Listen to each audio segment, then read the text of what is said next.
Welcome to Aspen Yoga and the Pose Collective. My name is Stacy.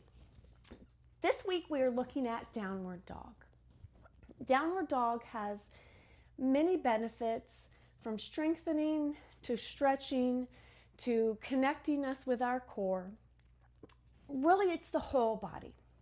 It's a partial inversion, so it helps to realign the vertebrae, increase blood flow, helps to stretch out our hamstrings, our feet, our calves, and our glutes, opening and strengthening the shoulders, also strengthening our hip flexors, our quads, our knees, upper body as well. So really a complete total body pose.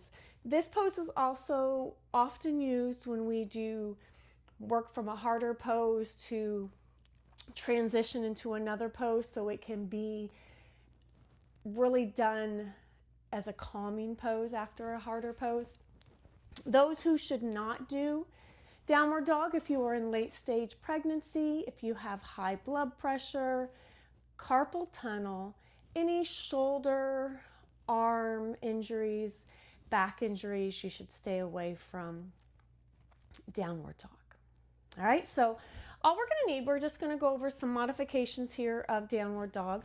We're going to go ahead and start on our hands and knees, bringing your hands to the mat.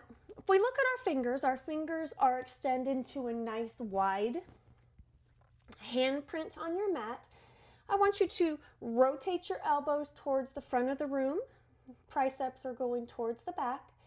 Tucking your toes under, I want you to press up through the bottoms of your feet. Tailbone is high. Some things to think about here. Your feet should be about as wide as your shoulders, pressing down towards the heels. Your heels may not touch the ground, and that is okay. Pressing through your hands into your mat. Your ears are in line with your shoulders, so I don't want your head hanging, but I want you gazing at your mat. Pressing through, lifting the tailbone high, chest coming towards the floor. Getting a nice stretch you can feel through the back of the legs. Nice deep breaths here. Good. Let's go ahead and come onto your hands and knees. And we're going to do a modification. You often see downward dog with your legs straight. Let me show you a modification with your legs bent. So if you can't straighten out your legs, it's okay if your heels don't touch the ground. We can do a bent knee downward dog. This is what that looks like. Hands are into your mat, same way, rotating those elbows forward, tucking the toes, and instead of extending the legs, just have a bent knee. Okay, so having that bent knee, you can walk your feet a little bit closer. Tailbone is high to the sky. Good, you can adjust your feet forward or back, but you can get a downward dog with a bent knee. You don't always have to have those knees locked out. So you can get a nice downward dog with the bent knee, still pressing through those hands, ears aligned with those biceps. Good. Nice deep breaths. Always think of lifting that tailbone to the ceiling. Nice. Go ahead and come down onto your hands and knees.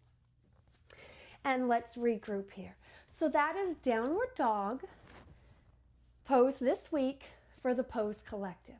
Remember to check out some of the videos here for Aspen Yoga that include downward dog. Practice downward dog this week. Come back next week for a new pose for the Pose Collective.